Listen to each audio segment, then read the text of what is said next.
My name is Dan Delmar on CJAD 800 Montreal and News Talk 1010 in Toronto. That sound means we check in with our usual columnist here in Montreal. James Mennie is with Post Media and the Montreal Gazette. Hello, sir.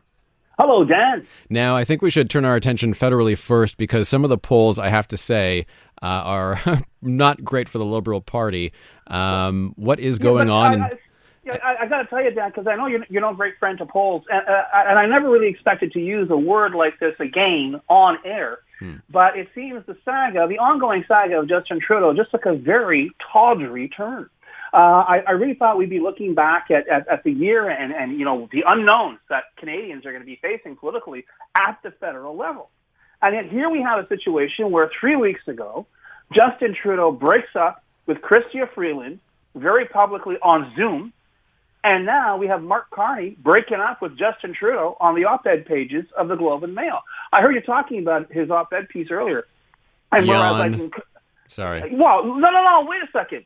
I concur his last line, bring the Stanley Cup back home to Canada, is, I may appear to be a stodgy banking president, but I'm a Joe Lunchbucket kind of a guy, just like all of you out there. But what gets me on this is his enforce real rules on government spending. He writes, governments can't give in to reflex spending that treats the symptoms of our problems rather than curing the disease. Now, Dan, that doesn't exactly rhyme with I will eliminate $250 on taxes and give you a GST holiday. But my God, it's clear that with this little missive that Mr. Carney is putting about 2.5 light years between himself and Justin Trudeau, if only because and I like to think that he's the one who got bushwhacked on this. He had no idea just how far south to hell this plan of Justin Trudeau to dump Chrystia Freeland after she had done his dirty work with the economic statement and then, hand her job to Mark Carney has gone. So, yeah, I mean, it seems a day cannot go by, Dan, where some new rake appears before Justin Trudeau, and he steps on it and gets slammed in the head with the pole. And also as an aside now, we're hearing talk, rumors at this point, that even the Quebec caucus of the federal Liberals have joined their voices. They want him out yesterday. And with all due respect to your March 3rd, even though I like the idea, the rationale behind your March 3rd deadline for Trudeau leaving, it's virtue signaling. It's the International Women's Month. I think the stakes are too high. I think they are building a trebuchet even big enough to accommodate Justin Trudeau and his ego. And I have a thinking suspicion we're going to see him go soaring over the wall, metaphorically speaking, of course, sometime in January. Okay, yeah, I think our pundits are also predicting January as well, but a lot of people are predicting December.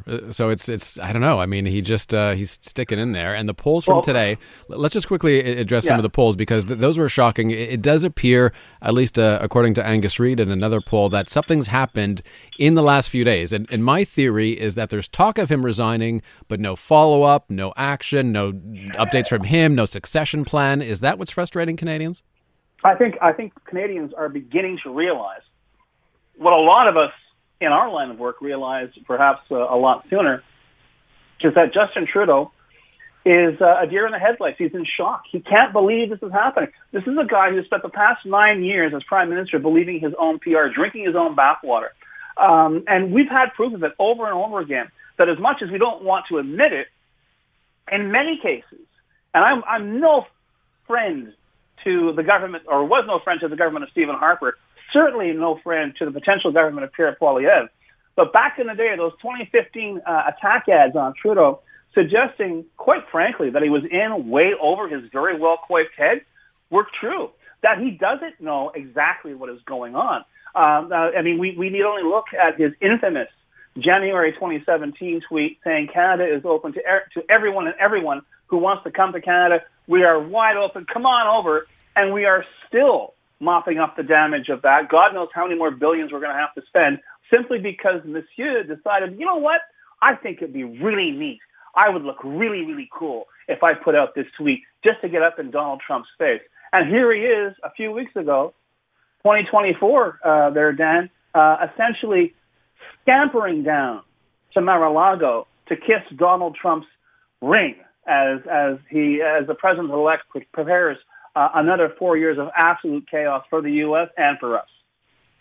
One thing I want to mention, you want to talk about Quebec sovereignty, and we want to harp on it, but I think it's important for others outside of Quebec to know that you may hear a lot of noise about sovereignty. You may hear that the PQ is leading in the polls, but at least in my view, James, I don't think there's any kind of serious threat for sovereignty at the moment.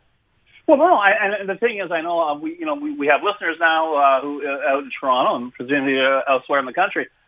Trust us on this. The boogeyman of sovereignty has been used to great advantage by Quebec politicians on both sides of the ideological fence in order to exact concessions from Ottawa or anybody else.